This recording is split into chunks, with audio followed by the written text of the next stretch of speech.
Thank you. Now, I would like to invite Fahmi for the recitation of Doa.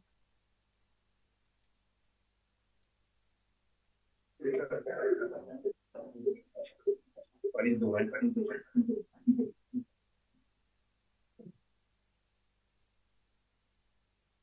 Kitab Al-Fatihah.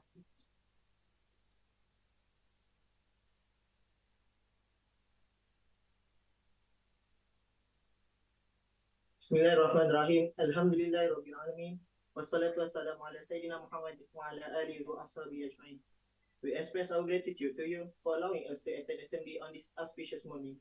To Allah, we ask you for the safety of our religion and the welfare of our body. To Allah, Lord of the implementing authority, may the days that we've gone through, starting with your mercy, continue with your blessing, and ended with thy forgiveness. And also may the days that we've gone through with guidance and end with the victory of excellence. Ya Allah, Ya Rahman, Ya Rahim, bless our effort as a means to enlighten and convince ourselves that the personal safety of either outer or inner is a prerequisite for achieving happiness and excellence in various fields. Oh Allah, grant us faith and strength in order to face the challenge of life during transition period and in the face of life in this new era.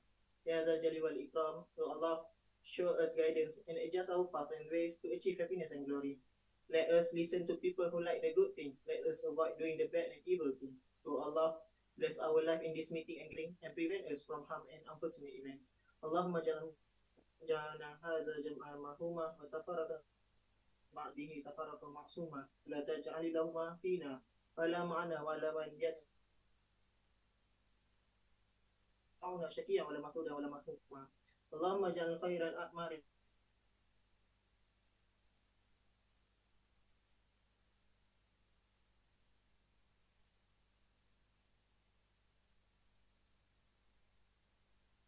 wa akhiruhu.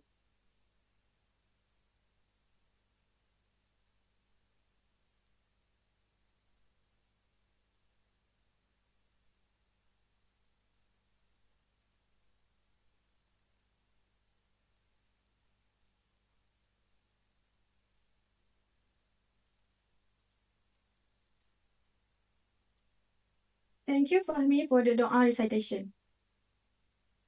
And now, for all you've been waiting for, We bring in two speakers to this webinar that focuses on approaches to STIs and its classification. Our speaker will be Dr.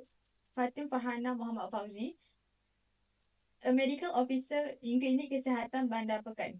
The next speaker will be Dr. Sharifah Hartini Said Hashim, a medical officer in Klinik Kesihatan Cukai. After this talk, we will have a photo session. I would like to invite Dr. Nur Fatim Farhana Muhammad Fauzi to give us an educational talk on STIs.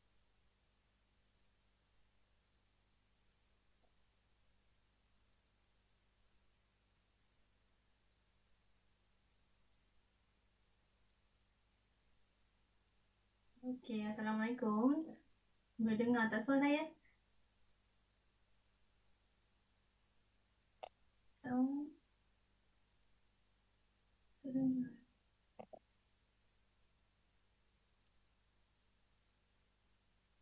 Oh, Assalamualaikum. Waalaikumsalam, betul.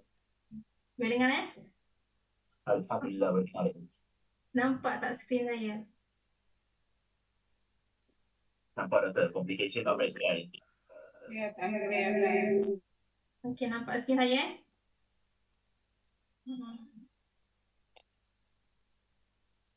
Okey, so saya boleh mula Okey, bismillahirrahmanirrahim. Assalamualaikum warahmatullahi wabarakatuh. Pertama-tamanya saya nak ucapkan terima kasih kepada penganjur event ni daripada adik-adik daripada UKL dan kerjasama dengan student universiti juga yang saya percaya sebab beri ruang kepada saya, beri ruang dan peluang untuk saya berkongsi pada adik-adik, lebih kepada berkongsi bukan pada nak mengajar ke apa ke, sebab saya pun belajar sesuatu dengan sharing hari ni. Jadi seperti yang diperkenalkan oleh MC kita tadi, saya nama Dr. Fatim Farhana, salah seorang pegawai perubatan di klinik kesihatan di negeri Pahang. Jadi topik saya pagi ini lebih kepada nak berkongsi dengan adik-adik apa itu STI ataupun mungkin sebagai sexually transmitted infections apa di sebalik isu STI ni dari pandangan sebagai perawat di primary care, which is klinik kesihatan Okay, and then bila bermasuk dengan perawat tu bukannya oleh medical officer sahaja, pegawai perubatan sahaja, tapi melibatkan oleh staff-staff lain jugalah, seperti penolong pegawai perubatan, AMA dengan staff ni jugalah. Okay, and then saya nak tekankan jugalah dengan slide saya pagi ni berkenaan apa betul di sebalik apa itu STI, kenapa pentingnya untuk dapatkan rawatan jika pesakit ada simptom-simptom merujuk kepada STI apa yang komplikasinya jika tak dirawat, and then apa simptom bila pesakit tu ada, dia kena dapatkan rawatan di klinik yang berdekatan. Okay, so merujuk kepada itu, ini adalah kata big picture pada perkongsian saya pagi ni. Apa yang saya akan cover, macam mana perawat-perawat dekat klinik manage kes-kes STI di primary care di klinik kesihatan. Okay, ini general guideline yang diberikan kepada perawat macam mana kami nak memberi evaluation pada STI, apa yang kena buat pada awalnya. Contohnya macam mana nak kelak patient ambil isi daripada patient, macam mana nak dapatkan STI, macam mana kita investigate bila kita rawat, and then macam mana kita counsel patient.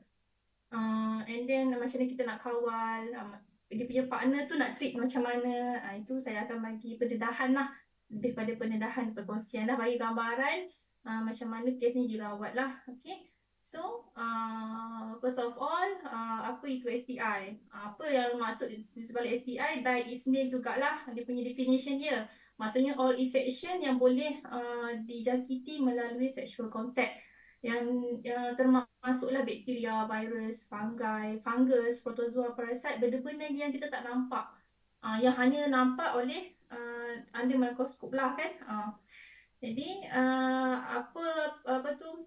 STI ni saya percaya topik ini nanti speaker yang lepas ni akan lebih terperinci menerangkan gonorrhea ni macam mana, sifilis macam mana, apa penyakit-penyakit yang ada bawa STI tu. Saya rasa speaker yang lepas ni akan terangkan dengan lebih lanjut lah. Saya hanya cover yang big picture saja, macam mana kita manage, okay? Dan poin yang kedua saya nak terangkan kat slide ini adalah patient kita more than half lah patient yang datang dengan simptom STI dia akan ada penyakit tu lebih dari satu. Lebih dari satu, maksudnya kita kena treat, kena diagnose betul and treat untuk mengelakkan patient dapat incomplete treatment lah ataupun misdiagnosis. Okay, so ini adalah a list of bacteria, virus, protozoa, fungi, parasit yang boleh menyebabkan STI. Yang paling famous kalau bakteria, contoh macam Treponema pallidum menyebabkan sifilis, Neisseria gonorrhea menyebabkan gonorrhea. Untuk virus pula yang common is HPV lah, human papilloma virus, yang boleh progress into cervical cancer. The worst case scenario lah. And then hepatitis B, C semua tu boleh dijangkiti melalui sexual contact. Okay. Yang seterusnya protozoa, yang apa tu, ataupun nama lain kita kenal sebagai fungus lah, ataupun penyakit kulat yang mana simptom ni biasanya datangkan dengan ada cairan yang berbuih. Ini antara dia punya causative agents lah. Dan last but not least, parasite macam Sarcoptes caepi ataupun kita panggil sebagai kudis buta pun boleh dijangkiti melalui sexual contact. So apa objektif di peringkat primary care lah untuk merawat STI ni adalah pertamanya adalah kita nak prevent. Bukan nak merawat tapi more nak prevent, untuk mengelakkan, prevent dan mengawal lah daripada STI terus merebak. Dan lebih spesifik lagi adalah untuk memastikan pesakit tu mendapat rawatan yang lebih yang betul lah, untuk mengelakkan daripada incomplete treatment dan untuk menyediakan client friendly service. Maksudnya pesakit tu selesa untuk bercerita dengan perawat dia, macam mana simptom dia apa semua. Sebab isu kita adalah pesakit kadang dia takut nak pergi klinik, sebab takut oleh stigma lah, ada stigma masyarakat, tak termasuk juga daripada golongan perawat lah. Okay. Yang ketiga adalah untuk kita perkasakan awareness berkenaan dengan STI yang mana yang kita tengah buat sekarang lah, lebih kepada awareness kan, berkenaan dengan STI. Okay. Dan seterusnya prinsip kita bila kita nak manage STI ni, yang pertama adalah bagaimana kita nak memerangi social stigma lah. Maksudnya stigma tu adalah pandangan yang tidak baik kepada pesakit STI. Ini memang masalah berdua sekarang, memang kita tak pernah kawal sebab masyarakat punya pandangan. Jadi macam mana kita nak atasi masalah ini adalah perawat tu sendiri kena menjagalah confidentiality patient, dia punya detail dia. Tak boleh maksudnya tak boleh orang yang tahulah pesakit ni duduk mana, siapa, study kat mana, semua kena jaga dia punya personal info dia. Dan seterusnya tactfulness ni maksudnya perawat tu dia sambil dia merawat tu dalam keadaan dia tak menyentuh, membuat akan pesakit itu terasa lah. Mungkin dia sendiri pun segan kan. Jadi kita perawat pun kena jaga dekat benda tu. Kita handle case sensitif, pada masa yang sama kita kena jaga sensitivity patient tu jugalah. Jadi quite challenging jugalah kat situ. So yang kedua dalam prinsip kita nak mengurus STI adalah kena contact tracing. Maksudnya kita kena identify siapa partner dia. Sebab kita nak mengawal, jadi kita kena merawat jugalah dia punya partner dia lah. Macam mana nanti kita akan go through lebih lah macam ni lepas ni. And then counselling, masa merawat pesakit tu kena faham STI ni apa puncanya, macam mana kita boleh rawat. Sebab banyak STI banyak boleh dirawat sebenarnya, jika melalui perawatan yang betul lah. Jadi bila patient faham semua tu, dia akan compliant kepada kita punya treatment. Bila kita minta datang balik untuk review balik keadaannya, dia akan datang. Jadi benda tu dia akan ada good relationship lah dengan kita punya perawat. And then yang ketiga, counsel macam mana nak mengadakan hubungan dengan lebih sihat lah, dengan lebih selamat. Dan last sekali adalah precaution kepada perawat jugalah. Sambil merawat patient tu, kita pun kena jaga diri juga sebagai perawat, memakai glove, menjaga diri sebab boleh berjangkit melalui kontak jugalah STI ni lah. Okay. Dan seterusnya semua patient yang datang dengan simptom STI kena kita buat blood test untuk HIV lah. Macam sekarang kita ada rapid test HIV. dalam 59 minit pun kita dah boleh tahu dah patient tu ada HIV ke tak. So memang wajib lah setiap patient tu kena buat HIV rapid test. Yang kedua, kalau patient perempuan, kita suggestkan untuk ambil pap smear. Pap smear dulu kita ambil sampel dekat dia punya cervix. Dan kita hantar makmal untuk kita screening lah sama ada patient ni ada HPV ke, ada HPV lah mostly. Kenapa kita hantar untuk pap smear, sebab risiko boleh dapat bila ada STI lah. Dan seterusnya patient yang tak ada improvement lepas kita treat dia, lepas tu tak pasti diagnosis dia apa, mungkin case yang atypical, lepas tu tak pasti nak bagi ubat apa, kita boleh rujuk. Sebab ini kita primary care, kalau tak pasti ataupun merujuk, kita akan rujuk kepada tertiary care ataupun district lah. Okay, so sebelum ni macam mana cara perawat ni diagnose lah apa tu penyakit STI ni. Dua cara lah sebelum ni. Yang pertama, kita akan melihat kepada causative agent dia, penyebab kepada penyakit dia itulah. Dengan cara kita akan hantar sampel. Kita use laboratory test tu untuk identify causative agent, barulah kita akan rawat. Maksudnya kat sini selagi tak dapat result tu, kita tak akan bagi rawatan apa-apa pada patient lah. Jadi kat sini kekurangannya adalah setengah lab test tu kebanyakan yang dengan klinik pakar. Jadi punya proses tu jadi makin panjang lah. Jadi dalam masa waktu tu patient tu tak dirawat dengan betul. Jadi mungkin boleh menyebabkan komplikasi lah.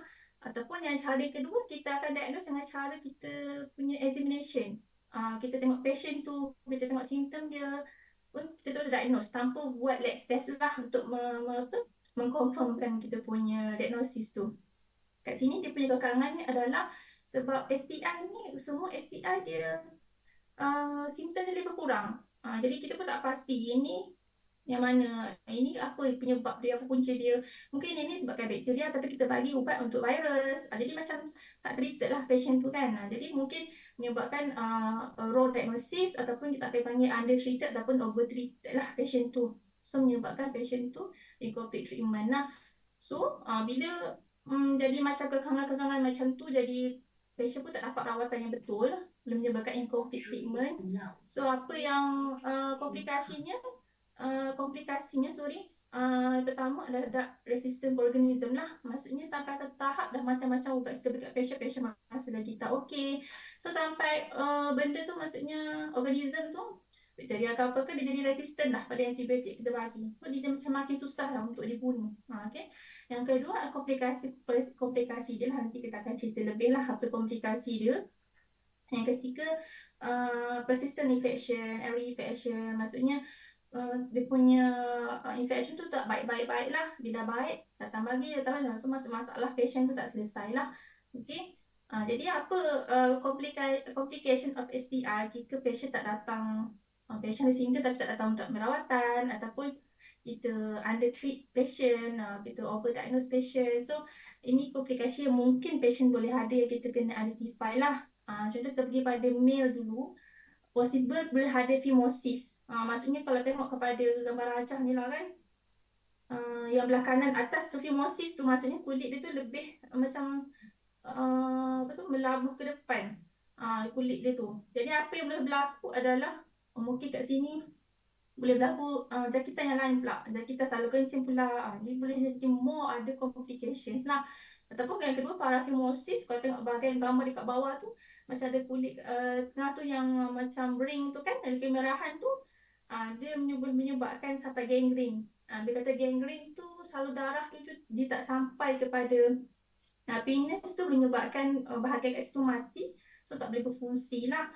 Okay. Yang ketiga, urethral stricture. Urethra tu adalah saluran kencing. Stricture tu maksudnya macam saluran tu dia jadi kecil.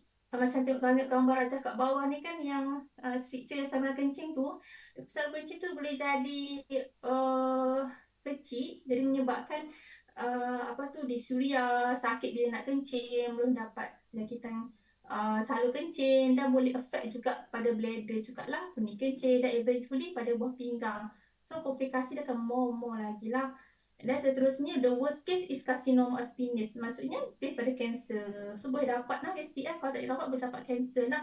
So semua complication ni akan eventually cause patient untuk dapat infertility. Maksudnya ketidaksuburan, ketidakbolehan untuk mendapatkan zuriat lah. Okay, so kita tengok pula apa yang berlaku kepada female lah. Female punya patient, dia kalau STI tak dirawat dengan betul, boleh menyebabkan PID kita panggil, pelvic inflammatory disease. Apa maksud dia adalah bila kan jangkitan STI tu dia berlaku pada kalau perempuan bahagian vagina lah. So bila tak dirawat, kuman tu akan naik-naik atas, pergi kat cervix, pergi kat uterus bahagian rahim, pergi kat saluran fallopian, and eventually kat ovary. So dia akan affect all these reproductive organ. Saluran apa tu, organ peranakan untuk perempuan lah. Jadi akan menyebabkan complication yang lain jugalah. Okay, yang kedua, adverse outcomes of pregnancy, maksudnya apa-apa jenis komplikasi mengandung. Kalau kata patient tu ada STI dan termengandung juga, so boleh affect dia punya kandungan juga, sama ada boleh kata keguguran ataupun yang kedua kandungan luar rahim, ectopic pregnancy.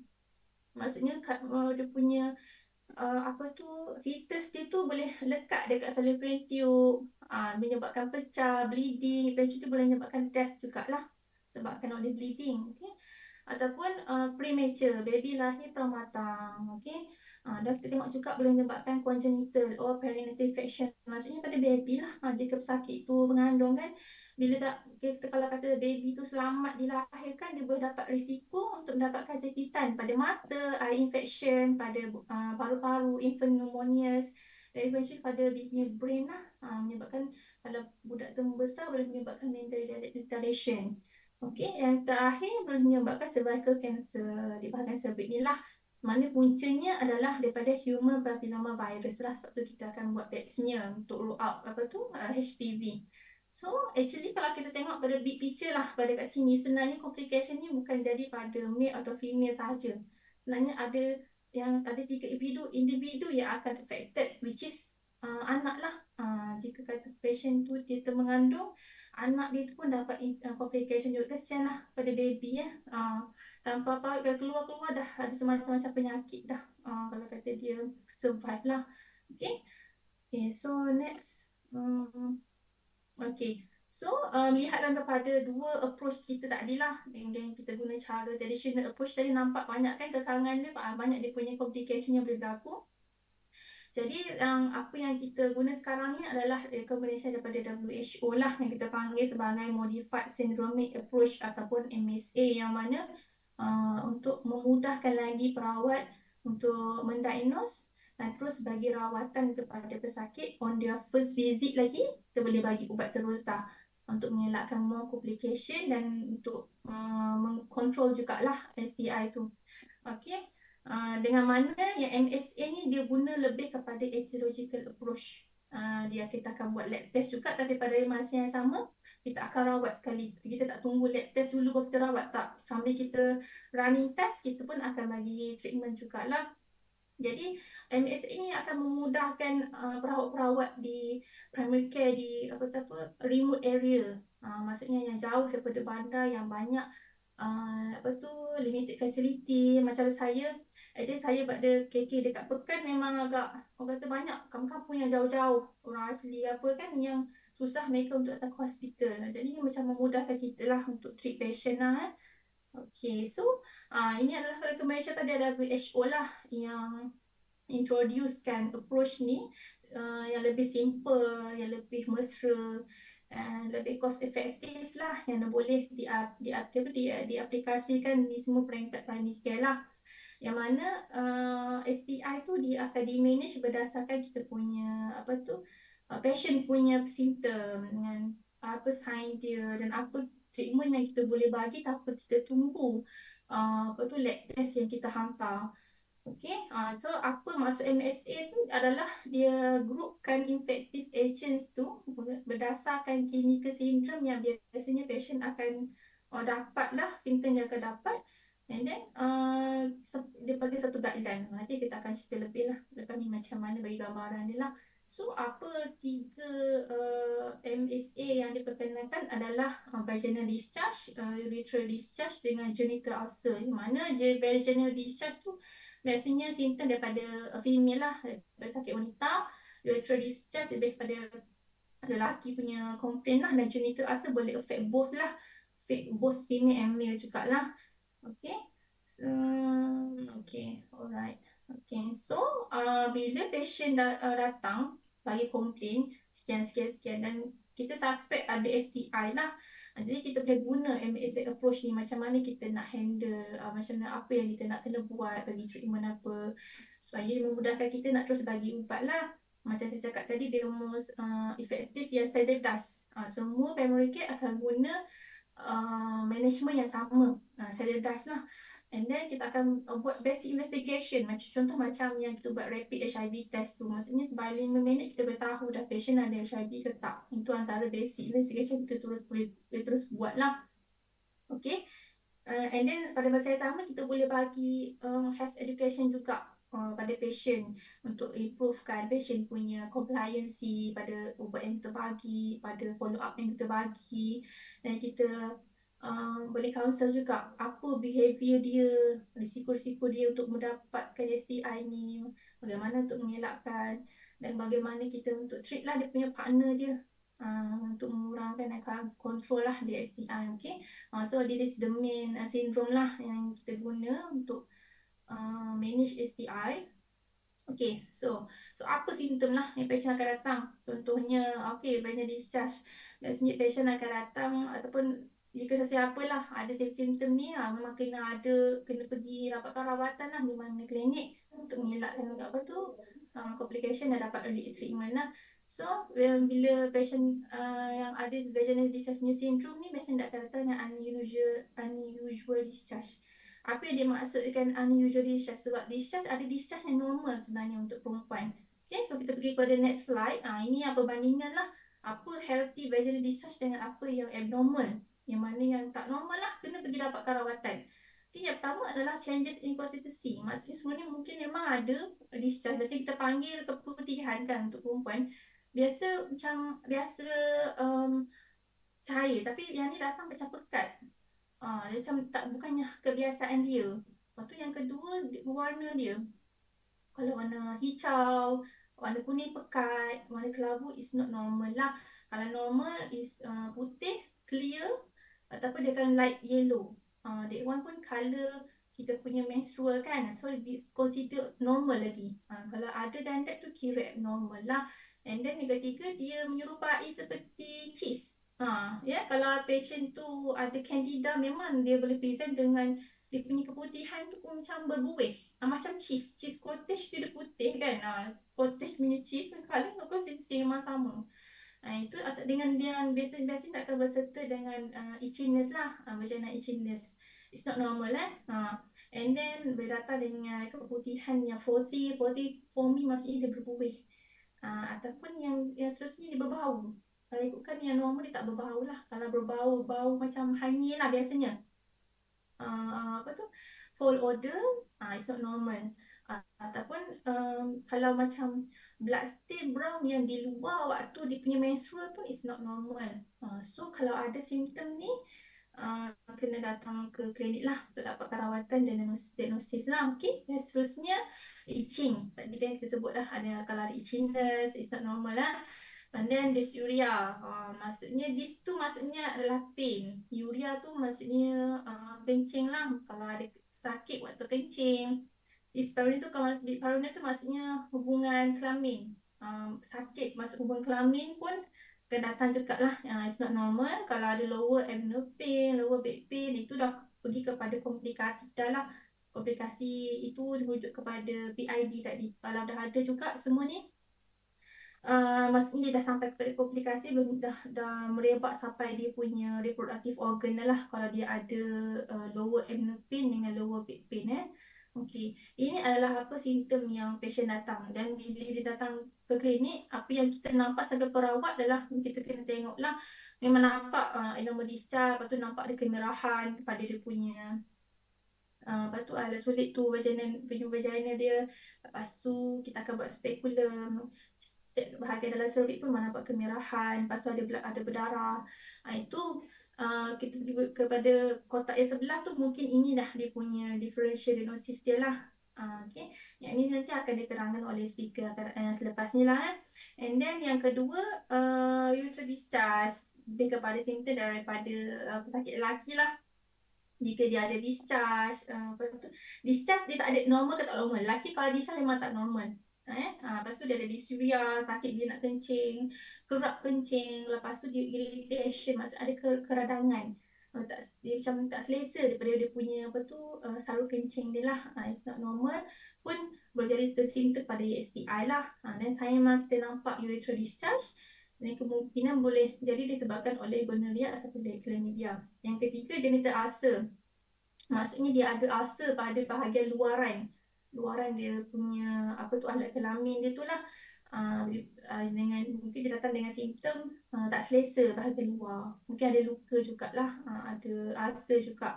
Bila kita tengok memang ada ulcer, dan kita akan check dia punya kelenjar dia dekat inguinal, dekat pangkal peha tu bengkak, kemungkinan dah ada berlaku infection kat situ. Kalau kata ulcer, kita punya differential diagnosis more pada itu syphilis lah, senang kata dengan chancroid lah. Okay, alright. Okay, so apa kelebihan MSA ni daripada yang approach yang sebelum ni adalah kita boleh treat lebih daripada satu STI pada masa yang sama. Macam saya punya first slide tadi, key point saya adalah more than half the patient akan ada lebih daripada satu STI. So kita boleh treat STI tu pada masa yang sama lah. And then yang seterusnya, kita boleh treat patient tu pada first visit dia, tak perlu nak tunggu follow up, tak perlu nak tunggu lab test dulu nak treat, kita boleh terus treat. Yang seterusnya, yang keempat adalah client friendly lah. Lebih patient pun akan lebih selesa lah dengan perawat, sebab perawat tahu apa nak buat lah lepas tu. And then effective untuk kita reducekan transmission, sebab kita akan treat juga dia punya partner kan, and then eventually akan avoid dia punya complication lah, sebab kita buat early treatment, and then use minimal lab test lah. Okay, and then dia punya disadvantage. So disadvantage dia adalah a cause of overdiagnosis. Mungkin kita terlebih diagnose patient ni mungkin ada satu STI, tapi kita treat dua STI kan. Cause of over treatment. So bila kita bagi multiple antimicrobial tu boleh menyebabkan resistant, and then may cause less precise diagnosis lah, disebabkan oleh overdiagnosis tadi lah. Okay, tapi kita melihat lebih kepada benefit dia lah. Okay, so tadi ini more detail lah apa biasanya, contoh saya bagi gambaran patient datang klinik, apa biasanya patient punya complain. Kalau female lah, biasanya datang dengan badan discharge, ada ulcer dekat dia punya genitalia dia, sakit nak kencing, kerap nak kencing, gatal-gatal, rasa macam ada sesuatu, sakit bila buat berhubungan kelamin kalau patient dah kahwin lah, pasal ada pendarahan, lepas tu ada pendarahan, selepas habis period tu masih lagi ada pendarahan. Lepas tu ada sakit perut bahagian bawah, sakit di bahagian belakang. Okay. Itu biasanya simptom yang patient perempuan datang lah, yang kita biasanya akan suspect STI. Okay. Untuk patient yang lelaki biasanya sebabkan kurang simptom yang sama jugalah, dysuria, kerap kencing, ada discharge, ada ulcer, ada rasa macam ada mass dekat genitalia. Lepas tu ada rasa macam sakit dekat bahagian punya scrotum, and ada rasa macam bengkak kelenjar di pangkal peha dia jugalah, pun boleh jadi disebabkan oleh STI lah. Okay, other than that, bila patient dah bagi komplain macam tu, kita akan tanya jugalah benda lain, ada tak sakit lain, ada tengah makan ubat lain ke, ada apa-apa alahan ke pada makanan ubat-ubat. Dan kita akan tanya macam tu. Kalau untuk patient perempuan, untuk female, kita akan tanya more dari segi dia punya period history dia lah. Kalau dah kahwin, kita akan tanya lebih pada dia punya obstetric history, masa mengandung sakit apa-apa ke, anak semua sihat ke, bila last period. Itu memang benda yang kita akan tanyalah pada patient. Okay. Okay, so bila dah tu kita akan tentukan apa risiko patient ni boleh mendapatkan STI. Sebab bila kita tengok pada komputer patient tu, macam kita dah suspect, oh ni macam STI, tapi kita tengok pada risiko dia, apa risiko dia untuk dapat STI tu.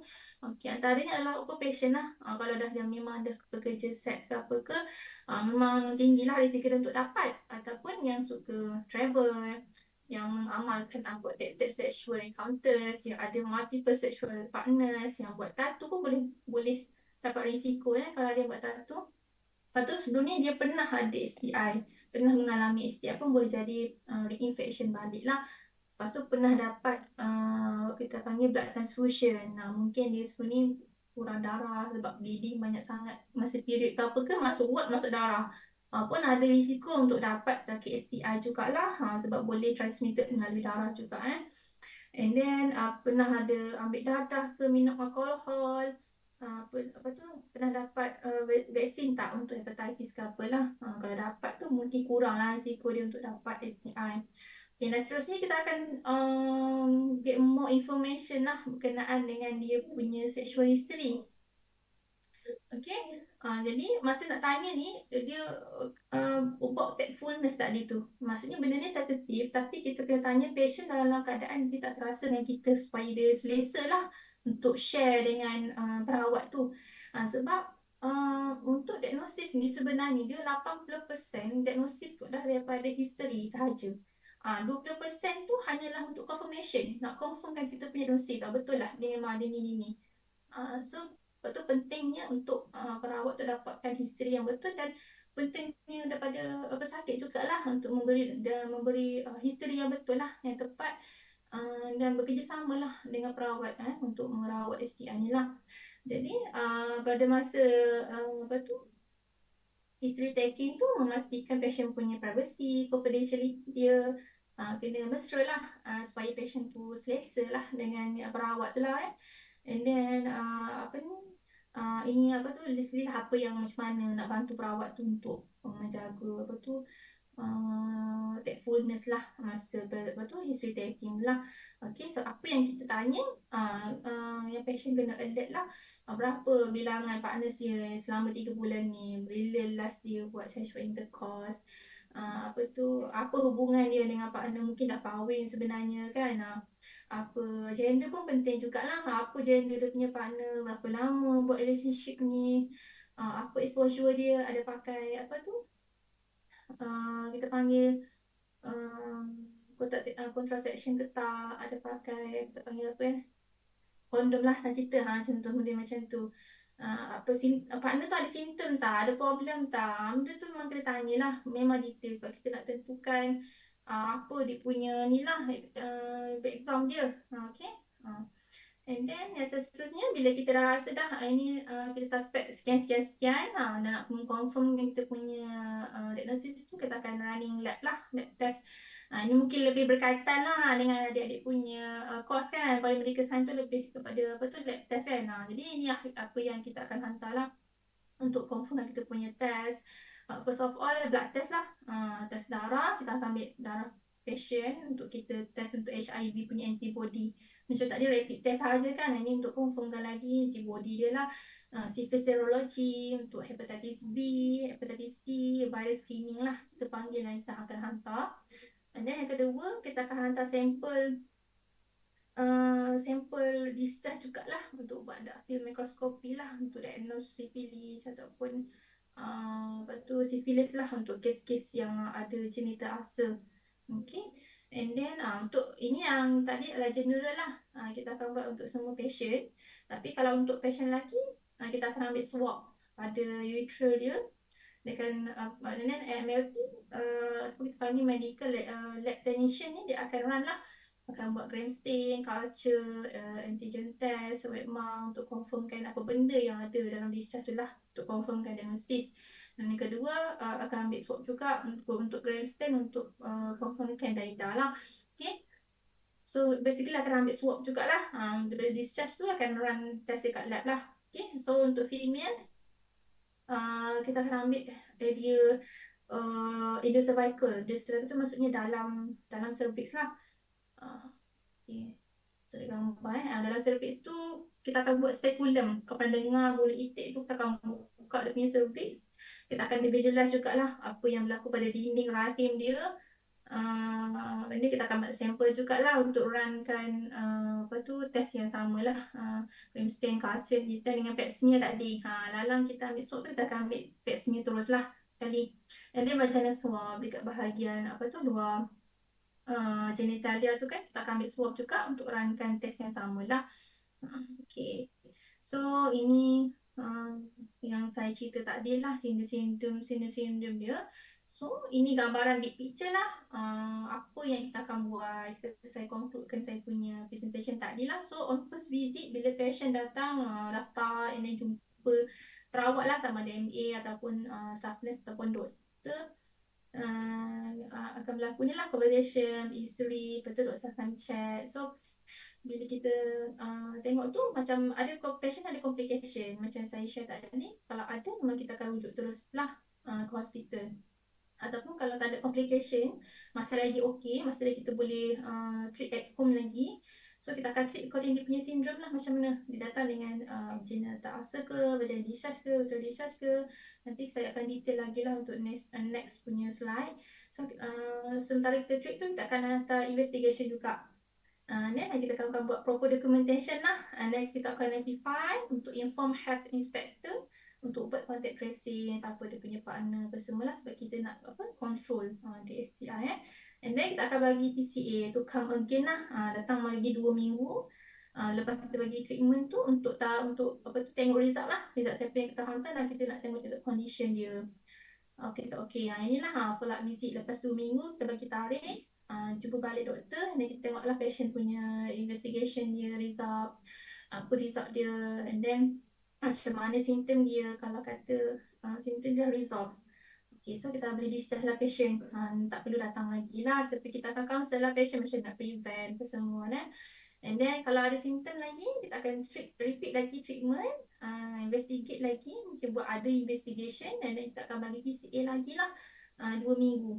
Okay, tapi kali ni kalau 2 minggu lagi tu masih lagi ada simptom, maksudnya tak treated juga, mungkin the case atypical ke, mungkin dah resistant ke apa ke, ini kita akan refer lah, kita akan refer hospital. Tapi kalau dah okay, boleh discharge lah. Okay, so ini kalau patient yang datang dengan yang vaginal discharge tadi yang kita buat, kalau kata ada komplikasi tu kan, lower abdominal pain tu, kita suspect mungkin ada PID. So memang kena refer ke hospital lah untuk run ada test lah, and then to treated dengan antibiotik lah. And then kalau tak ada complication, masih lagi okey, kita akan tengok risiko dia, macam mana partner dia ada simptom tak, apa risiko dia untuk dapatkan STI. Kalau kata tak ada risiko pun patient ni, tiba-tiba ada discharge, dia tak pernah pun buat sexual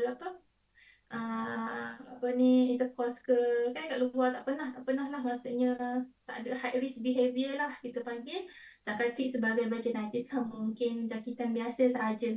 Kita akan bagi TCA balik 2 minggu, tengok balik macam mana, maksudnya kita akan just advise healthy lifestyle lah, lebih pada penjagaan hygiene. Kita tak treat pun lah, biasanya kita akan tengok balik 2 minggu macam mana, kalau ada juga baru kita akan treat lah. Tapi kalau patient tu ada risiko, maksudnya risiko yang saya cerita tadi kan ada risiko, so kita akan treat sebagai cervicitis ataupun vaginitis.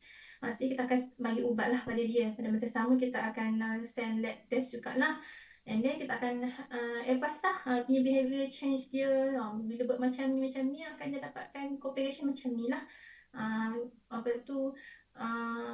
Promote untuk healthy sexual ni lah behavior.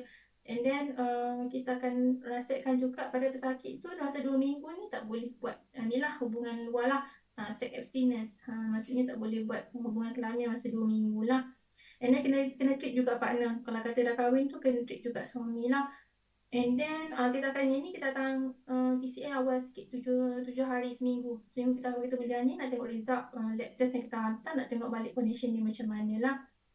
And then kalau patient masih lagi ada simptom kan, repeat swab lah, kita akan repeat balik swab if patient remains symptomatic. Mungkin dia ada infection lain, mungkin ada reinfection, lepas tu dia tak baik-baik lah, dia masa sebut seminggu lah.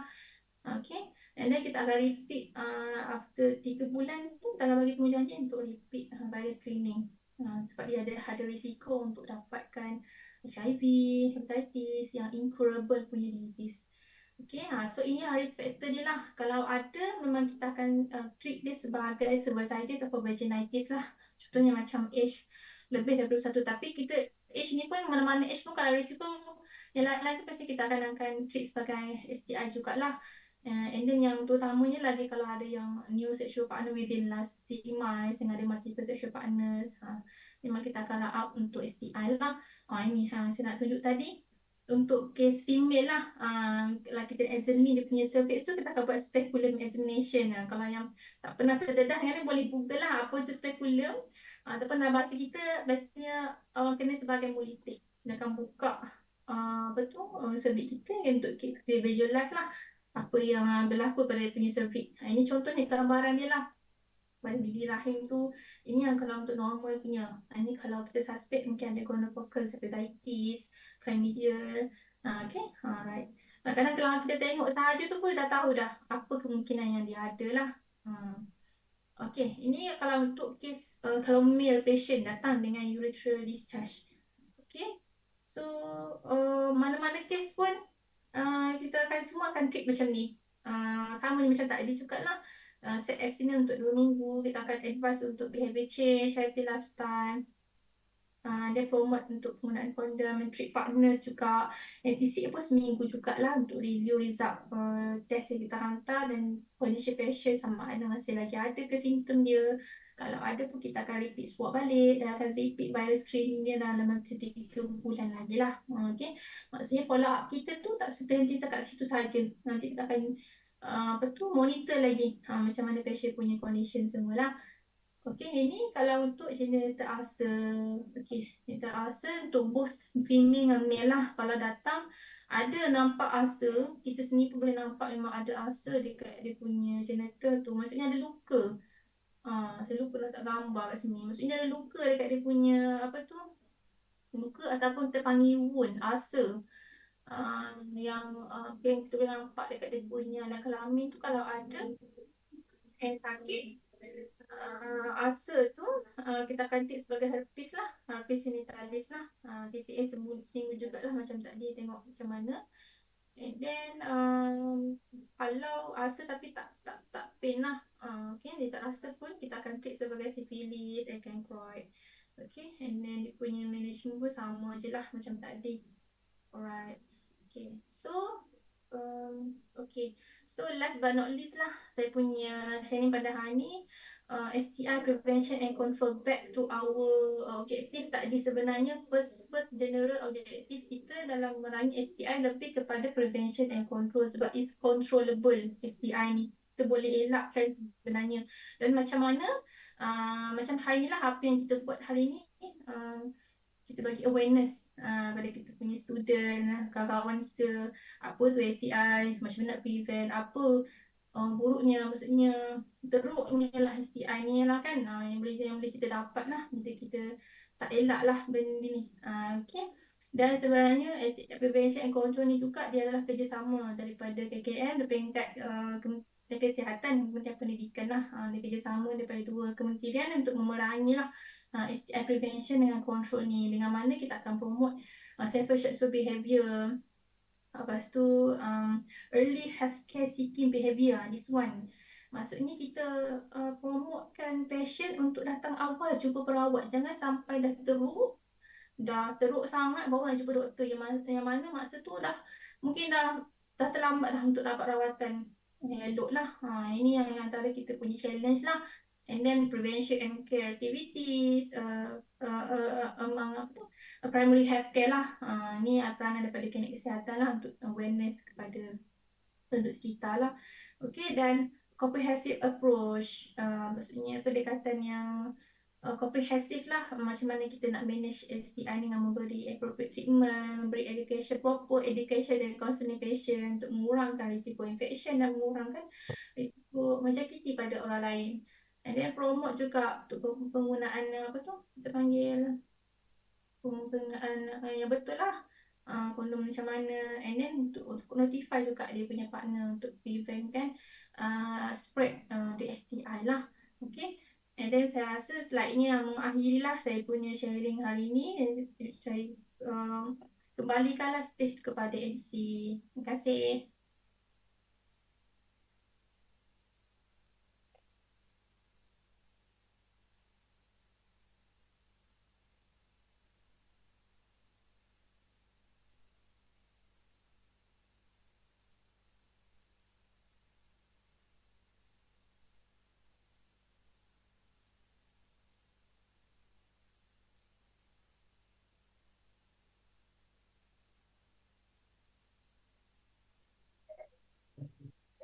Thank you, Dr. Farhana Muhammad Fauzi, for the informative and enlightening talk. We appreciate the educational insight on STIs and will be mindful to all points you have made.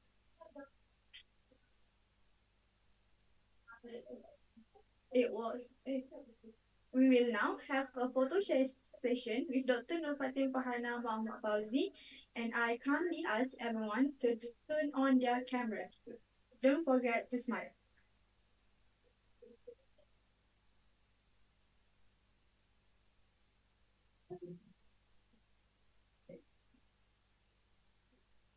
Okay, guys, kindly open your camera.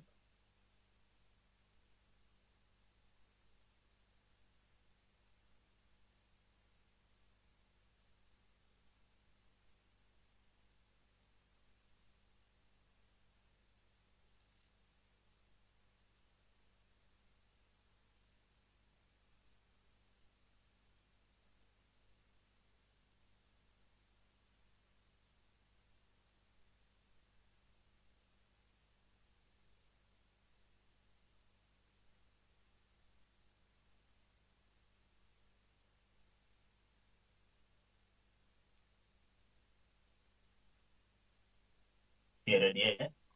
1, 2, 3, senyum.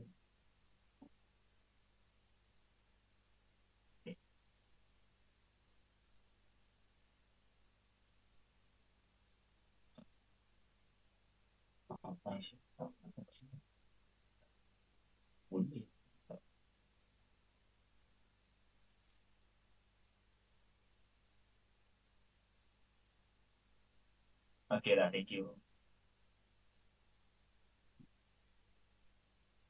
Thank you. You may now turn off your cameras.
Ladies and gentlemen, lecturers and students, I'm happy to end the first session for the first talk on STI for today.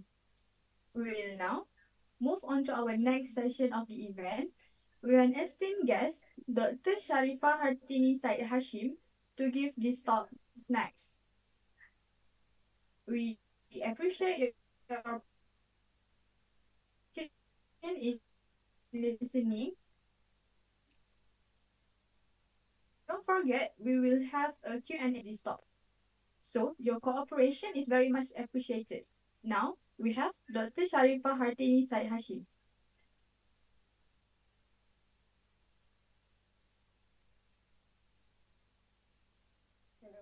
Hello. Assalamualaikum. Can you hear me? Waalaikumsalam. Everyone can hear me? And okay, let me share the slide first.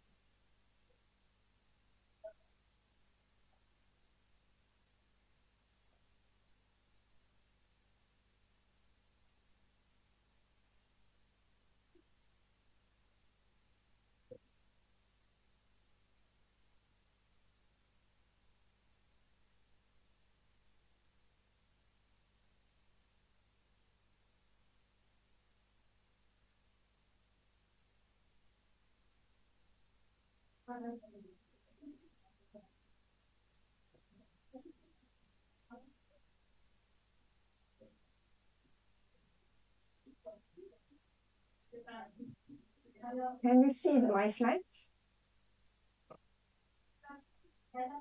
Okay, betul. In full view ke? In slides view ke macam mana? Dalam slide view, bukan Slides view. yang Dalam slides view. Okay lah Is this okay?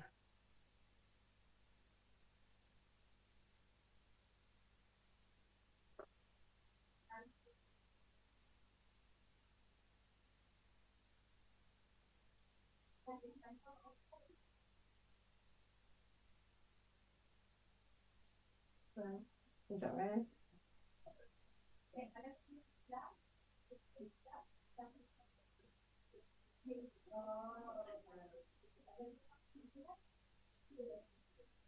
Okay. Sorry. Okay, Assalamualaikum and a very good afternoon to everyone. I am Dr. Sharifah Hartini from Klinik Kesihatan Cukai from Terengganu. A little bit about my background. I've worked in Klinik Kesihatan for almost 7 years lah. Before this in Kuala Lumpur, now in Terengganu, Kemaman Terengganu. Now I am in Klinik Kesihatan Ibu dan Anak. Okay, so I was given a task for classification of STI. So my slides will covering classifications. This is the key facts. This is the statistics lah actually. More than 1 million untreated infections of STI acquired daily worldwide. Annually, an estimated around 374 million new infections, which is curable, which is chlamydia, gonorrhea, syphilis, and trichomoniasis. More than 500 million people, around 15 to 49 years old, are estimated to have HSV or herpes. HPV, usually infected, is associated with cervical cancer and can cause death each year. Almost 1 million pregnant women were estimated to be infected with syphilis in 2016. So STI have a direct impact on sexual and reproductive health and can increase the risk of HIV. Drug resistance is a major threat to reducing the burden of STIs worldwide. So I will be touching a bit on statistics.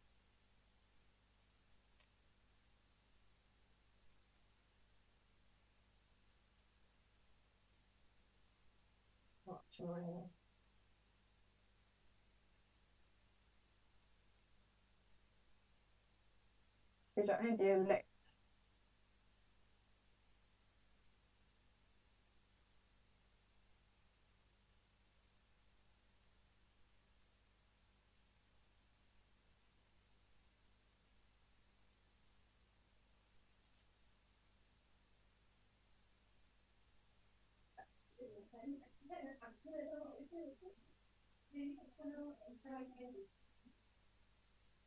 Okay, so the burden of STI in Malaysia, I have the statistics from KKM lah.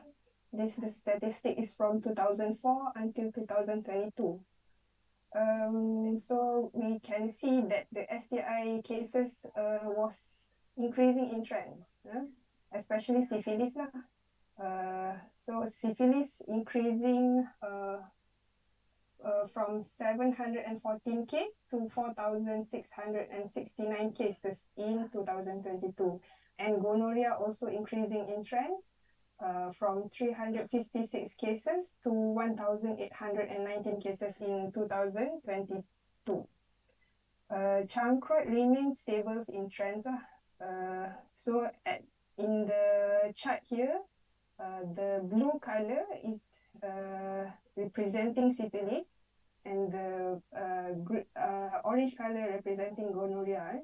So all the STI infectious disease was very worrying us lah, because it's increasing in trend. So I will give you the statistic which is most STI cases, syphilis and gonorrhea. This is the syphilis statistic. So we can see green color bar is the male patient and orange color bar is the female patient, female cases. So by years, we can see the increasing of patients in syphilis. Most states which have highest prevalence, the 5 most states highest prevalence is Selangor, Sarawak, Wilayah Johor and Penang for syphilis. And this is the chart for gonorrhea. Gonorrhea also, we can see the trend was increasing from 2010 to 2022, the same thing here. Green bar is the male cases and the orange bar is the female cases. We can see that male cases is more than female cases in STI disease. So the top 5 states was Sarawak, Selangor, Sabah, Wilayah and Johor for gonorrhea cases. Okay, so how symptomatic are the STIs? Usually, a patient with STI came with no symptoms. So majority is asymptomatic. So what we see in the statistic is actually only the tip of the iceberg. So most of the cases we are unable to detect because of the symptoms are mostly asymptomatic. And usually the males only shows the symptoms. Females usually don't have any symptoms. So we can diagnose cases more males than females, and undiagnosed cases usually more females than males. So what is the STI have an adverse health and effects on sexual and reproductive health? For example, cancer. HPV can cause cancer, cervical cancer. And adverse effects of the pregnancy. For example, syphilis, HIV can be transmitted to the babies during delivery, during pregnancy, or during breastfeeding. So there is more than 200,000 fetal or neonatal death per year. Infertility also can be the side effects of the STI, especially gonorrhea and chlamydia.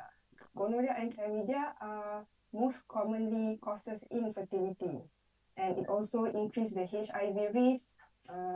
Several STI, in particular HSV2, increase the HIV acquisition and transmission risk, and it affects on the quality of life.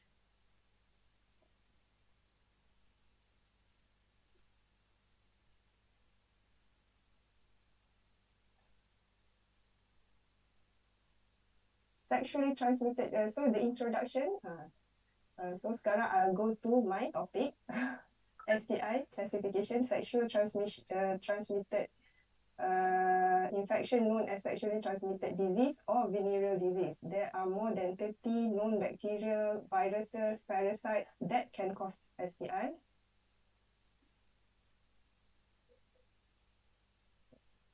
STI can be transmitted via contact lesions. Contact lesions meaning that you have ulcer, any lesions over your body. It can be over your mouth, over your genital area, over your skins. When it contacts with other people's, contact with your partners, contact with your babies. For example, during sexual intercourse, kissing, and contact with contaminated articles, it can spread the disease. Congenital infections can be through transplacenta. When you're pregnant, the disease can go through your placenta and then infected your babies. For example, HIV. During pregnancy itself, if the viral load is not suppressed, it can infect your baby. And in ejaculation, infections. Contaminated blood, for example, syringe, needles, or blood transfusion also can transmit the disease to others. So the following factors can influence women's understandings of STD and need for screening. Language and literacy levels, cultural and social backgrounds, comfort with discussing sexual health issue, comfort and previous experience with STD screening and testing. So STI incidence rates remain high in most of the world. In 1999, the WHO estimated that 340 million of new cases of STI have occurred worldwide. So usually the largest number of new infections occur in the regions of South and South Asia, Sub-Saharan Africa, Latin American, and the Caribbean. Okay, so now we go to my topics. Classification of STI. So classification of STI can be caused by bacterial, can be caused by viral, fungal, protozoal. So for example, bacterial. Bacterial of Neisseria gonorrhea can cause gonorrhea. Treponema pallidum can cause syphilis. Haemophilus ducresi can cause chancroid, and Chlamydia trachomatis can cause lymphogranuloma venereum. A viral of HIV-1, HIV-2 can cause AIDS. HSV, herpes simplex virus, can cause genital herpes. HPV, human papilloma virus, can cause genital warts, and the side effects can cause cancer. HBV, HCV can cause hepatitis. In fungal infection, Candida albicans can cause vaginal thrush and also balanophostitis. Protozoal Trichomonas vaginalis, for example, can cause vaginitis, urethritis, or balanophostitis, and also scabies.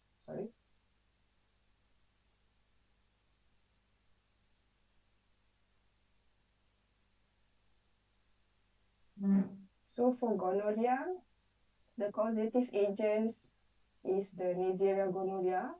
Usually the incubation period will be 2 to 5 days. Signs and symptoms usually the same for all STI infection, mostly the same. Urethra or vaginal discharge. Urethral discharge more than usually 80%, and then you can have dysuria, abnormal uterine bleeding, and also lower abdominal pain. So usually in females will be asymptomatic, no symptoms. So this will be the gonorrhea diplococci under microscope. So patient will come to you with complaints of gonorrhea discharge. Come with complaints of gonorrhea discharge. What are you suspecting? So you have to suspect sexual transmitted infections. So you have to take the discharge. You have to take the discharge. You can do smear, and then you have to send to the lab, and then they will test what is the bacteria or viral from the discharge. So they'll give you results, whether it is gonorrhea, chlamydia. So you have to take the samples, and then you have to see other parts of the body also. Okay. So the next one is Trichomonas vaginitis. The causative agent is Trichomonas vaginitis. Usually the incubation periods around 4 days to 4 weeks. So this is what it looks like under microscope. Trichomonas vaginitis, signs and symptoms usually it usually affect women, females. Usually have a vulvar irritation, dysuria, dyspareunia, which is painful during sex activities, and you will have pale yellow, malodorous, gray or green frothy discharge. And then if you do a vaginal examination, you can see strawberry cervix or inflamed cervix. So this is what it looks like, strawberry cervix. This one, we do examination. We have to lie down the patient, put on speculum. So we see, inside the speculum, we see the cervix. So we should see the cervix, the discharge, the surface of the cervix. So usually the patient will come with discharge. Female patient usually will come with a vaginal discharge, a lot of vaginal discharge. So actually, you have to understand what is the normal vaginal discharge and what is abnormal vaginal discharge. So you have to you have to ask the patient what is the normal vaginal discharge that they usually have. If they suspecting abnormal, then it should be usually change in colors, change in the smells. Usually it comes with itchiness, and then foul smellings. So the next one is genital herpes. This is the commonest genital ulcer. Usually 50% recur but milder in form. The causative organism, usually herpes simplex, type 1 or type 2. The incubation period can be 2 to 5 days. Usually comes with ulcers. You can see the ulcers. So herpes ulcers can be anywhere, genital area, over your mouth area, over your face. So genital ulcers can be single or multiple, superficial, ulcerated, scape, and red edge. And usually it is painful. How you differentiate this ulcer from other ulcers. Syphilis also have ulcers. How you differentiate is you have to ask the patient whether it is painful or painless. So if it is painful, usually it is genital herpes lah. If it's painless, can be syphilis. So patient will came with symptoms of burning sensation at the genital area. Crops of vesicles appear burst after usually 24 hours. It is painful, and heels may affect buttock and thigh. We can also examine the glands in the groin. So can appear ulcers, lesions, rash, vesicles especially in multiple areas. This is genital areas. I believe this is genital areas. So this is syphilis. My slide was very simple.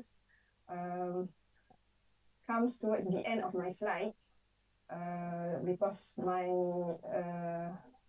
topic was very small, classifications. So this is, I think, towards the end of my slides.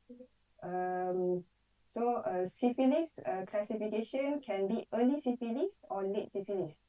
So early syphilis usually it's not usually, memang less than 2 years. So early syphilis can be divided into primary syphilis, secondary syphilis, early latent syphilis. So how do you know it is primary syphilis? Primary syphilis, usually you have ulcer over genitals area.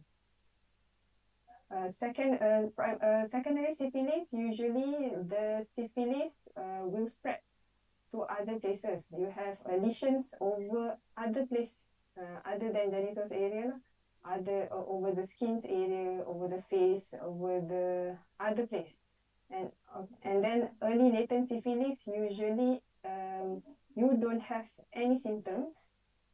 You don't have any symptoms of syphilis, but when you test with RPR or TPHA, test for syphilis, it turns out positive. So that is early latent. Early latent meaning no symptoms, but the test is positive.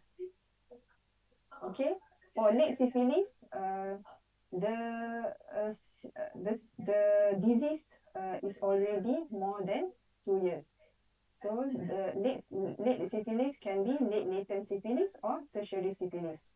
Late latent syphilis, usually also no symptoms, and then the disease is already more than 2 years. Tertiary syphilis usually already involving your nerves, becoming neurosyphilis, involving your heart, and then sometimes you have BUMA. BUMA, it's lesions for syphilis. So we can see this is the picture of genital syphilis.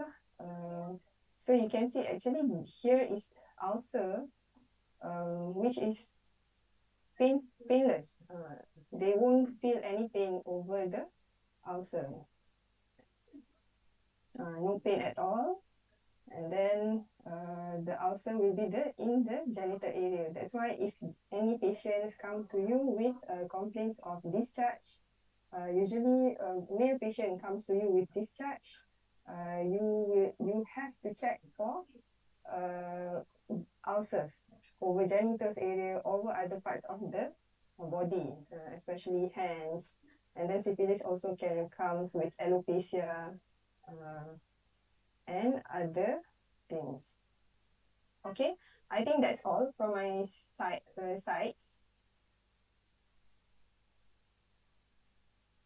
This is another picture of genital syphilis.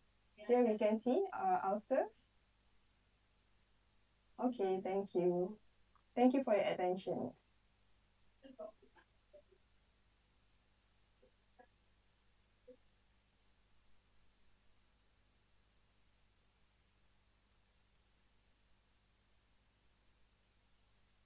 Thank you, Fan.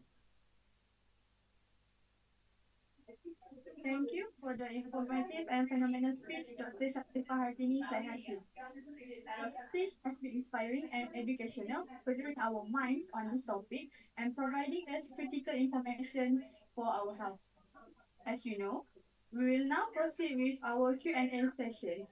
Anyone's participation will be much appreciated and is free to ask any question regarding the topic.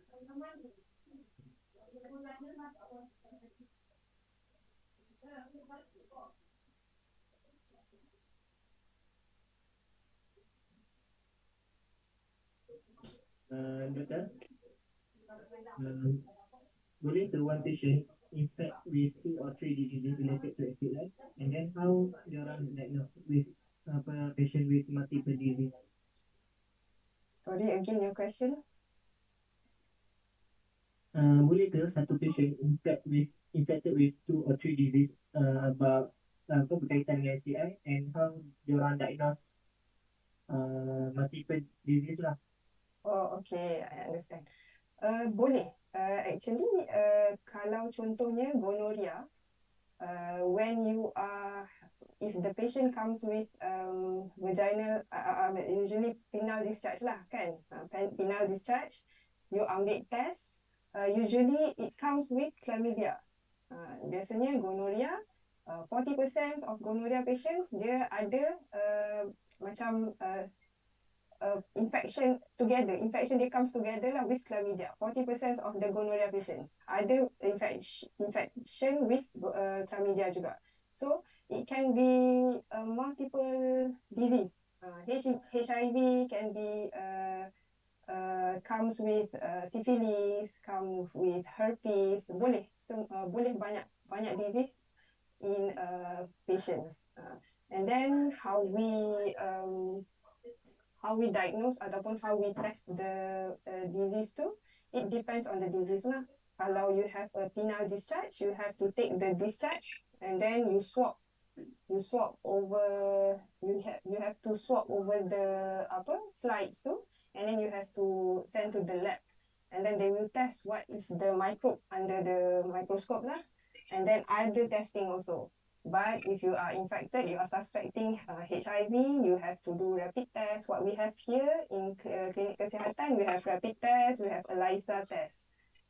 If you are suspecting hepatitis, you have to send for bloods also.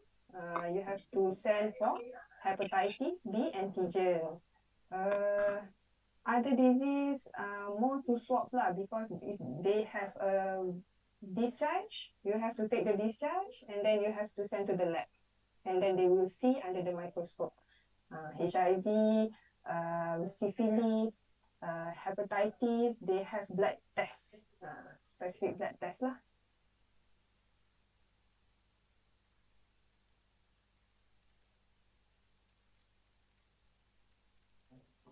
Next question. Okay. Is there any advancement advancement in technology to treat HIV? As far from I know lah, sekarang ni pun masih lagi kita tak boleh treat HIV. Kita tak boleh macam mana? Kita tak the HIV is not curable. HIV tidak boleh di-cure. Tapi HIV ni dikawal, pesakit HIV ni dia ada kandungan viral load dalam body dia. So we monitor the viral load. Sometimes you see one patient you diagnosed with HIV, you take the viral load. Viral load can be very high lah masa you diagnose that patient, and then you give the medication, heart medication tu kan, antiviral heart medications. Itu will suppress the viral loads. The viral yang mengganas di dalam badan tu, you suppress that viral, but it is and then you repeat the viral load, repeat until the viral suppress lah. Maksudnya dia akan turun, but it is not curable lah. Tapi HIV patient actually boleh hidup macam manusia biasa. Dia boleh hidup lama, dia boleh hidup macam manusia biasa if the patient takes the medications. Maksudnya dia akan hidup macam kita lah, normal people. Dia akan hidup macam normal people, but we have to suppress the viral load lah. So it is important actually for HIV patients, we have to do contact tracing. Mana lagi dia spread the disease lah. We have to see the partners, the anak-anak, the husband or wife lah. Partners tu can be husband or wife ataupun dia punya sexual partners. Sexual partners pula sekarang ni is not necessarily lelaki dan perempuan. So sekarang ni memang naik in trend is man sex man. MSM lah, man sex man. So dulu-dulu HIV punya case ni usually drug user lah biasanya kan. Drug user yang tinggi case HIV. Tapi sekarang ni trend sudah berubah. Pun dunia sudah terbalik. So biasanya because of man sex man, sesemua ni menyebabkan the disease spread very fast lah. Okay.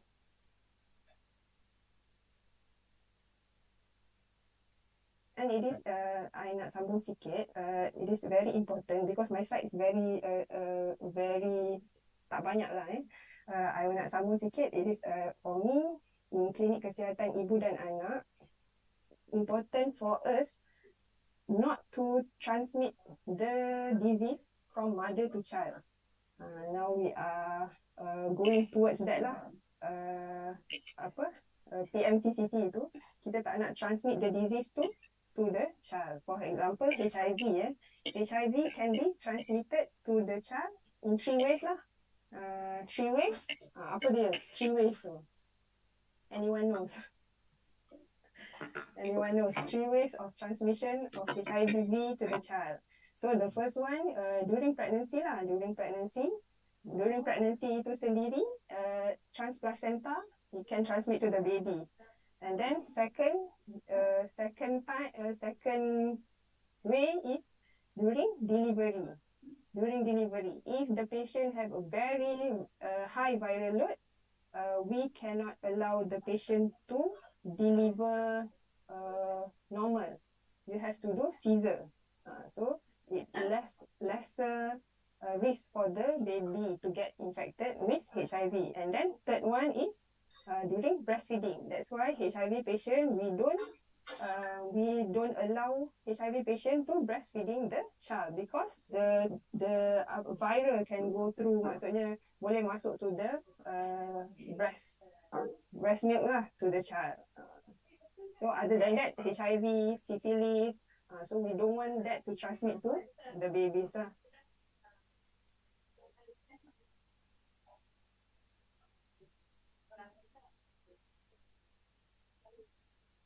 Doktor nak tanya. Nampak banyak soalan Kalau- Okay, silakan. Kalau orang yang kena HIV ni, dia tak boleh kahwin langsung lah. Boleh. Actually, saya ada one patient with HIV yang actually dia diagnose before dia kahwin. So dia diagnose, I have one patient lah yang dah pregnant lah actually, dan dah beranak juga. I have one patient, dia diagnose before dia kahwin, and then she got the disease tu from transfusion, blood transfusion. So tapi kita boleh dia kena reveal to the partners lah. Maksudnya orang yang dia nak kahwin tu dia kena reveal yang dia tu ada HIV. Dan HIV tu patient tu kita kena treat HIV dia sehingga viral load dia sangat rendah. Viral load dia kiranya not detected lah. Bila kita test viral load not detected, dia boleh kahwin. So bila dia kahwin, dia kena kalau viral load not detected, it won't transmit to dia punya partners lah during sexual intercourse.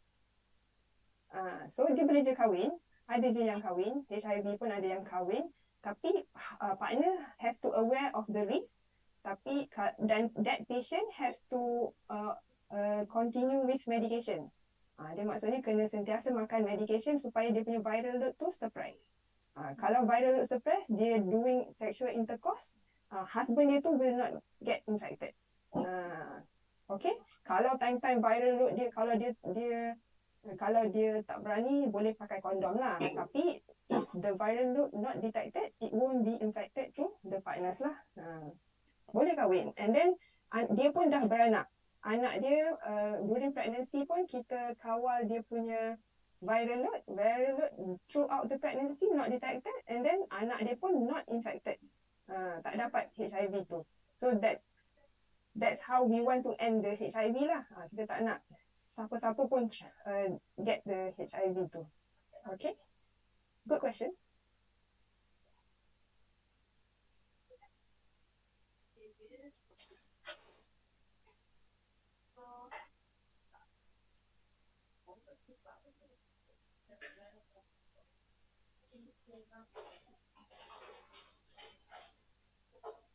Ladies and gentlemen, we will now proceed to the final photo session for today's webinar, and kindly ask everyone to turn on their cameras.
3, senyum.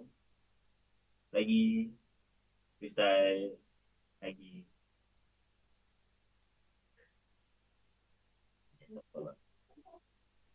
Okay guys, thank you.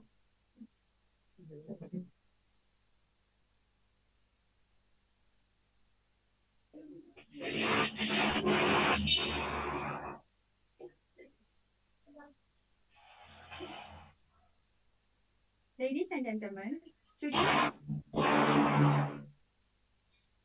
I am proud to announce that we are coming to an end for day 2 of Get to Know STI. Your participation has been much appreciated, and I want to express my gratitude to everyone who took their time to participate in today's event. I'd also like to extend our deepest appreciation to both our esteemed speakers for graciously sharing their knowledge and expertise. We are very fortunate to have the opportunity to listen to knowledgeable experts. The lesson we have gained from today's webinar will empower us to make informed decisions in the future. As we come to the end of this event for today, I encourage everyone to emphasize the importance of conversation about sexual and mental health. We have been so fortunate for today's speaker to educate and inspire us for today. To our online participants, thank you for your active engagement for today. Your thoughtful questions reflect a genuine desire to learn and contribute to the conversation on STI. I hope to see you for our final day of Get to Know STI. As we end this event, I would like to express our sincere gratitude to everyone who made this event possible. My thanks to the organizing committee, the speakers, Dr. Sharifah Hartini Syed Hashim and Dr. Nur Fatim Farhana Muhammad Fauzi, the participants and the technical team. Your dedication has made Get to Know STI a success. I kindly ask all participants to scan the QR code for GHOCS attendance and have a very good day today. Thank you everyone. Goodbye and see you at the final third seminar event tomorrow. Yes. Please.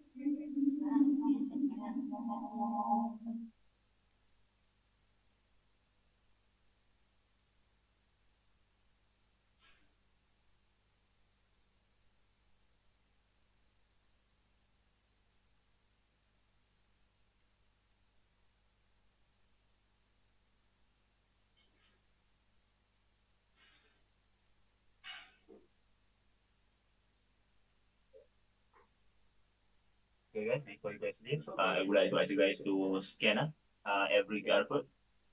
Okay, if you guys have already scanned all of them, then you guys can leave. Okay, thank you for coming. See you again tomorrow for the last third day.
Karanganyar merupakan salah satu kabupaten yang terletak di Jawa Tengah.